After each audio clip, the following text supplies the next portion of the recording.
Hi everyone. I wanted to share a few stories. One's pretty funny about a creepy ass haunted house that I lived in when I was about 15 or 16 years old, something like that.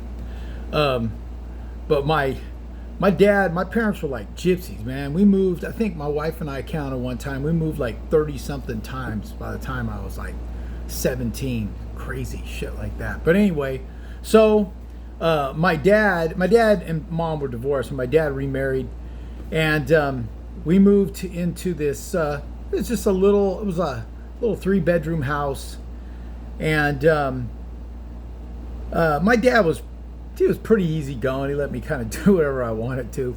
But anyway, when we were moving into the house, we were just kind of coming in and out of the garage, and I was moving stuff in, and I looked up, and when you came in the garage, you could see up in the attic there was like somebody had like finished it up there, like sheetrocked it and stuff. And I kind of saw it, and I was thinking, damn, man, if I could get my dad to let me stay out here, I could sneak in and out all I want to. You know what I mean? So I'm like, hey, Dad, you think I could make my bedroom up there? And he goes, it's going to be hot up there, but do whatever you want. You're going to move your stuff up there. I'm like, all right. So there was a ladder. They had built this like wooden 2x4 ladder. So I climb up and I poke my head up there, and as soon as and this is like summertime, as soon as I poke my head up there, it was like this gust of cold ass air hit me right in the face, and I was like, fuck this. I got back down the ladder. I'm like, I'm not going back up there. Screw that shit. So, but I got lucky because once I saw my bedroom, there was a door that went out to the backyard. So I'm like, yeah, I'm good. I'm sneaking out.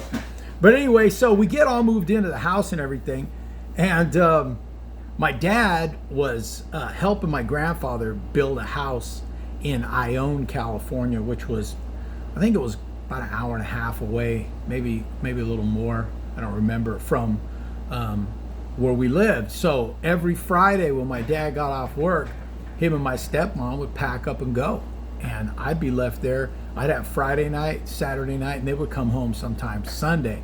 So I liked it, man. I'm a teenager, you know what I mean? So I had a really good friend. His name was Jose, and we used to do everything together. And he's like, we're gonna go to this dance, and then I go, dude, just come over. We got the whole house. You could just stay the night. And he's like, oh, all right. So we go to the house. We go to the dance and everything, and we go back to the house. And I didn't really know there was anything haunted going on. This is like right after, like a week or two after we moved in. But I got several stories from this house. So we had this black dog. It was a chow. I don't know if they look like a bear, and they got a purple tongue. Anyway, he was in the house with us, and I'm laying on the couch, and we got the TV over here, and my buddy is in the recliner. It's kind of on the wall behind me, and I'm laying there, and all of a sudden I hear the dog, and I'm like, what's he doing playing? I turn around, and he's sitting in the recliner like this, and the dog's like growling. I go, what'd you do to him? He goes, nothing, dude, nothing. So I walk over there, and he gets up, and the dog's not growling at him. The dog growling at something behind the recliner. And it's hardwood floor, so we move the recliner, and it's just a corner.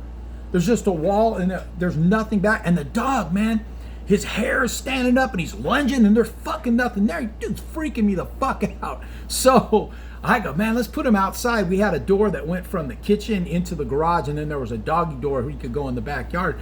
We drugged that fucking dog. He was scratching, holding on, and we had to like pick him up and put him out. So, we're getting every time I calm down, and I don't know, I wouldn't have sat in that chair after, but homeboy just laid back down and reclined. So we're sitting there, we're watching a movie, and all of a sudden, man, we hear this loud ass bang. Like it sounded like somebody knocked a dresser over, and it was in my sister's room. And you know how girls have all that shit on their dresser, little mirrors and bottles of shit. Anyway, it sounded like all that shit hit and I thought it was him, like back there sniffing through my sister's shit or something, you know what I mean? Thought maybe he had a crush on her or something. And I turned around, and he was sitting there, and homeboy's sitting there like this. He goes, what was that? And I said, man, I don't know what the fuck that was, So we're like, typical in a horror movie. We'll go in the kitchen, we'll get knives. We're going back to the back bedroom. We opened, and my sister was real neat. We opened the door. There's nothing, dude. There wasn't. It was perfect. My stepmother was very clean, and my sister was clean, and the room was pristine. There was nothing there. And I was like, all right, let's go watch the movie. Homeboy was like, fuck that, dude, I'm going home. And he got his shit and left. And I had to stay there by myself, man. That was a scary place. I got a bunch of stories from that house. But anyway, that's the end of that one. Guys, have a great day.